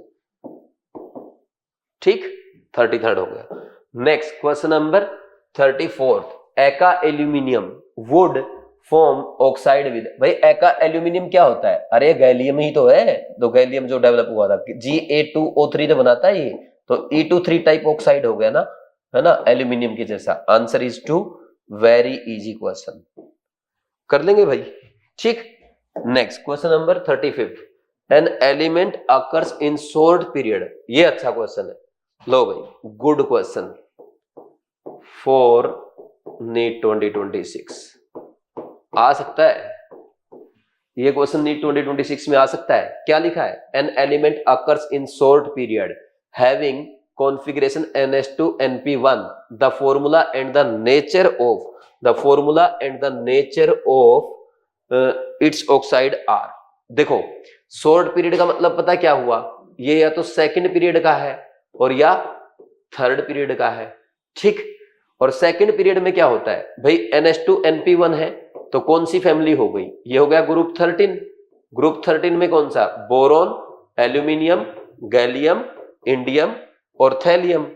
तो शॉर्ट पीरियड में कौन सा आएगा, सेकंड और थर्ड पीरियड में ये दोनों आएंगे और ये ऑक्साइड बनाएंगे कैसा, Al2O3 और Ga2O3, ठीक। और दोनों के ऑक्साइड क्या होते हैं, एम्फोटेरिक। तो अब बताओ आंसर क्या आया। तो ये पूछ रहा है कि जो एलिमेंट है वो ऑक्साइड कैसा बनाएगा, X2O3 टाइप बनाएगा और नेचर कैसा होगा, amphoteric. Answer is 3। Very easy question, medium question बोल सकते हो, सेकंड अटेम्प्ट का। कर लेंगे नहीं कर लेंगे, दोबारा बताऊं। अच्छा क्वेश्चन है, नीट एग्जाम में आ सकता है। देखो क्या पूछा है, an element X occur in short period having configuration NH2NP1, the formula and nature of its oxide are. भाई NH2NP1 ये ग्रुप 13 का एलिमेंट है और शॉर्ट पीरियड कौन सा होता है, शॉर्टेस्ट तो होता है फर्स्ट, और सेकंड और थर्ड पीरियड क्या होते हैं, शॉर्ट पीरियड होते हैं। तो वो ग्रुप 13 में सेकंड और थर्ड पीरियड में कौन आएगा, एल्यूमिनियम और गैलियम। ये कैसा ऑक्साइड बनाते हैं, Al2O3 और Ga2O3, यानी E2O3 टाइप, या X अगर आप लिखोगे इसको एलिमेंट को तो X2O3 टाइप ऑक्साइड, और इन दोनों का ऑक्साइड होता है एम्फोटेरिक। तो आंसर कौन सा आ गया, थर्ड। ऐसा क्वेश्चन भी एग्जाम में पूछा जा सकता है, ठीक। Next question number 36, in the halogens which of the following increases from fluorine to iodine. देखो भाई फ्लोरीन टू आयोडीन, ये बॉन्ड लेंथ बढ़ेगी, F2 से Cl2 Br2 I2, कोई डाउट है ही नहीं इसमें। इलेक्ट्रोनेगेटिविटी घटेगी ये ऐसे, ठीक। और फिर पूछा ऑक्सीडाइजिंग पावर, ये भी घटती है, ये भी घटती है ऐसे, और आयनेशन एनर्जी ये भी घटती है ऐसे। तो कौन सी चीज बढ़ रही है, बॉन्ड लेंथ। आंसर इज 1, और ये इजी है, फर्स्ट टाइम का क्वेश्चन है। क्वेश्चन नंबर 36 भी हो गया।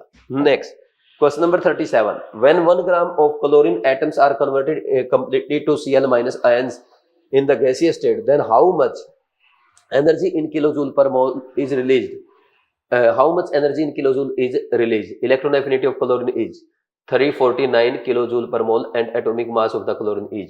ये पता क्या बोल रहा है, 1 ग्राम क्लोरीन बदला गया। देखो Cl है ये गैसियस एटम, इसको एक इलेक्ट्रॉन दो तो Cl- गैसियस में जाएगा, तो इसका डेल्टा H देगा 349 किलोजूल पर मोल, यानी इतनी एनर्जी रिलीज हुई है, ठीक। ये रिलीज्ड है इसीलिए, ये तो माइनस लगा दो, ठीक, आगे माइनस लगा दो या सीधा वैल्यू बता दो। वैल्यू बता रहे तो रिलीज जरूर लिखना चाहिए, माइनस का मतलब रिलीज ही होता है। तो 35.5 ग्राम है ना, देखो 35.5 ग्राम क्लोरीन विल रिलीज, कितना विल रिलीज, कितनी एनर्जी भाई, 1 मोल का मतलब ये ना 35.5, 349 किलो जूल, और 1 ग्राम क्लोरीन कितनी रिलीज करेगा, 349 डिवाइड बाई 35.5। तो इसको अगर आप डिवाइड करोगे तो अगर ये 350 होता, 355 होता, लगभग 10 आ जाता। तो 10 से थोड़ा सा कम 9 पॉइंट समथिंग आएगा, तो 9.83 एक ऑप्शन लिखा है, थर्ड वाला चेक कर लो। Answer is third, answer is third. ये हो गया आपका इजी क्वेश्चन, ठीक। Next question number 38, among the following elements whose electronic configuration is given below, the one having the highest ionization energy। highest ionization energy बताओ भाई। ये तो आपका क्या हो गया, फास्फोरस, ये है आपका सल्फर, ये है एल्यूमिनियम और ये है क्लोरीन। तो लेफ्ट टू राइट जाएंगे, बढ़ेगी तो एल्यूमिनियम से ज्यादा किसकी, सिलिकॉन की, उससे ज्यादा सल्फर की, और सल्फर से ज्यादा फास्फोरस की होती है। लाइक जैसे नाइट्रोजन की ज्यादा होती है ना ऑक्सीजन से, और इससे भी ज्यादा क्लोरीन की। तो ये ऑर्डर आएगा आयोनाइजेशन एनर्जी का। तो सबसे ज्यादा किसकी आई, थर्ड की। Answer is third. ये भी फर्स्ट टाइम का क्वेश्चन है, इजी क्वेश्चन है, सारे ही फर्स्ट टाइम का क्वेश्चन। आज तो पेपर ही आधे घंटे का है ये, ठीक। मैंने तो ऐसे ही बोला था कि करके दिखाओ, नेटी लाके दिखाओ, क्योंकि एक दो क्वेश्चन मैंने ऐसे डाल रखे जिसमें हर बच्चा मिस्टेक करेगा। देखो IE1 and IE2 in kilojule per mole for a few elements are shown below। यह पूछ रहा है which of the following element is likely to be alkali metal। तो alkali metal क्या होता है, IE क्या होता है, IE1 ये लोवेस्ट होता है ना, और IE2 लार्जेस्ट हो जाता है सेकंड पीरियड के अगर एलिमेंट है।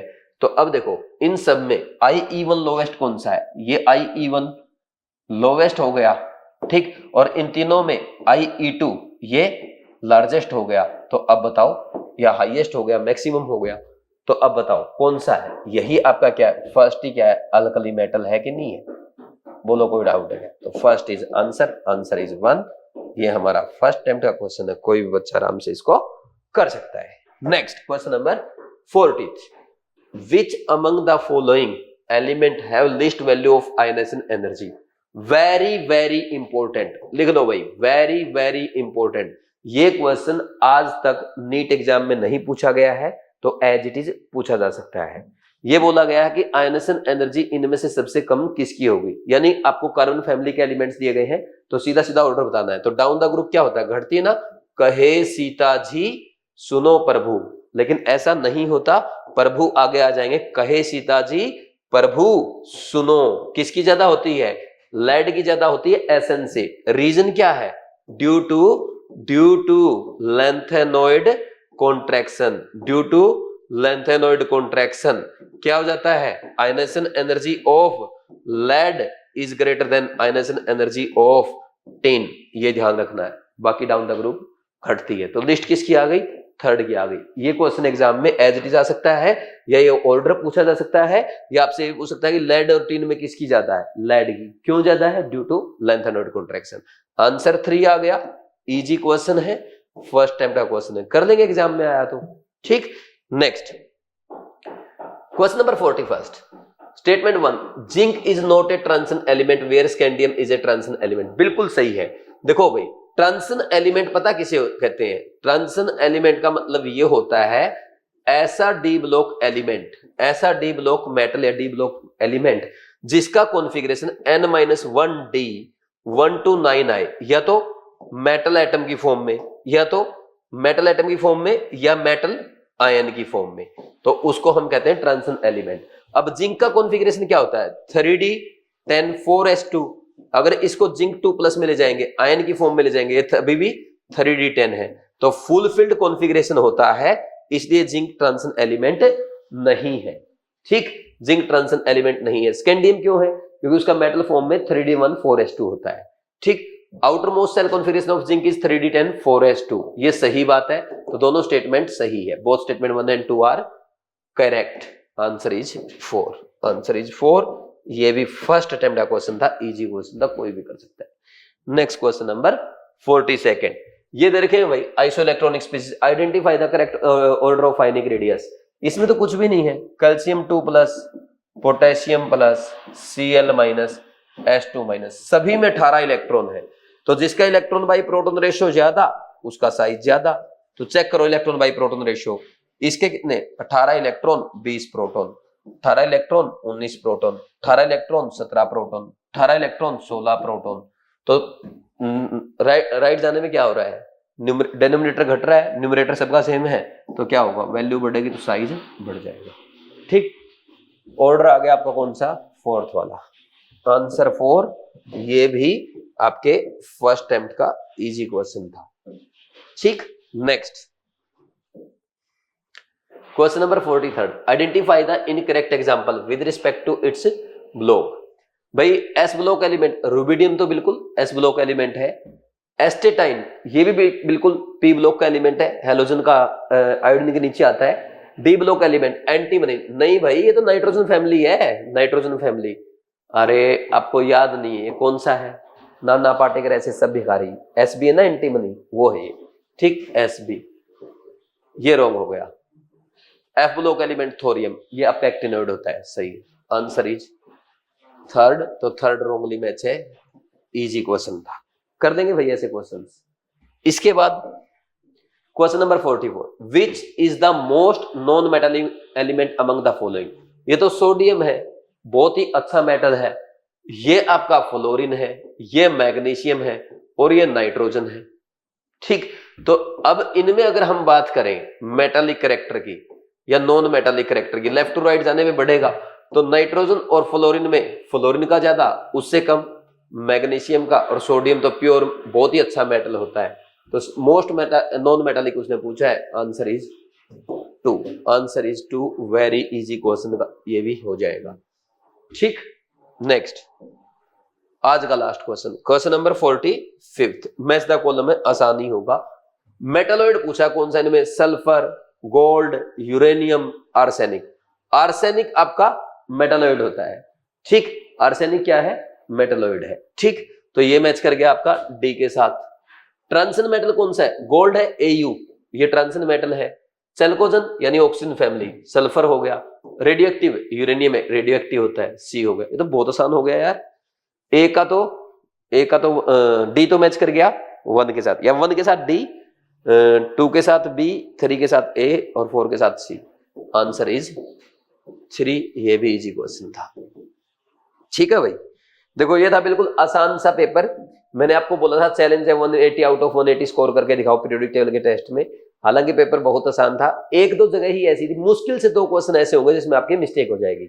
और इस पेपर में अगर आप 160 स्कोर कर रहे हैं, ये बड़ी खुशी की बात है। देखो पेपर देखने में आसान लग रहा है, जब नीट में एग्जाम में क्वेश्चन आते हैं ना, ऐसे क्वेश्चन भी टफ लगने लग जाते हैं, ठीक। आपको आसान इसलिए लगता है क्योंकि आप ओनली 45 क्वेश्चन कर रहे हो और एक ही चैप्टर कर रहे हो, तो आराम से हो जाता है, ठीक। भले ही क्वेश्चन आसान है, अगर पेपर में आएंगे तो थोड़े अच्छे लेवल के माने जाएंगे, ठीक। और ऐसे ही क्वेश्चन आपके पेपर में आते हैं, ठीक।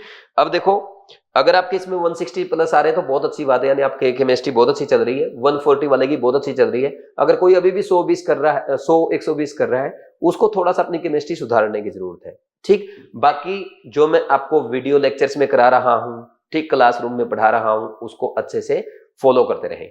और लास्ट में मैं एक बार फिर कहूंगा, जिन स्टूडेंट्स ने अभी तक अपनी प्रिपरेशन स्टार्ट नहीं की है, या जिन स्टूडेंट्स की केमिस्ट्री वीक है, केमिस्ट्री की वजह से नीट 2025 में सिलेक्शन नहीं हो पाया, उनके लिए एक गोल्डन अपॉर्चुनिटी है। मैं 18 अगस्त से बीवाइज क्लासेस कोटा में केमिस्ट्री का एक फ्रेश बैच स्टार्ट कर रहा हूं, जिसमें हम बिल्कुल बेसिक से स्टार्ट करेंगे, अच्छे लेवल तक पढ़ेंगे, एनसीईआरटी क्लास में कवर होगी। आपके जो डाउट आएंगे वो भी आप डायरेक्ट मेरे से ही पूछेंगे, यानी आपके लिए केमिस्ट्री का वन स्टॉप सॉल्यूशन है, जिसको फॉलो करते हुए आप केमिस्ट्री में 180 आउट ऑफ 180 स्कोर कर सकते हैं। बैच स्टार्ट होगा 18 अगस्त से और 20 फेब तक आपका सिलेबस कंप्लीट करा दिया जाएगा, यानी 2 महीने से भी ज्यादा टाइम मिलेगा आपको रिवीजन करने के लिए। और इसमें मैं केमिस्ट्री तो आपको सिखाऊंगा ही सिखाऊंगा, साथ में ये भी बताऊंगा कि अच्छे से रिवीजन कैसे करते हैं, मॉक टेस्ट कैसे प्रैक्टिस करना है, और केमिस्ट्री के साथ साथ बायो और फिजिक्स का स्कोर इंप्रूव करके नीट 2026 में टॉप में रैंक कैसे लाना है। तो जल्दी से आ जाइए कोटा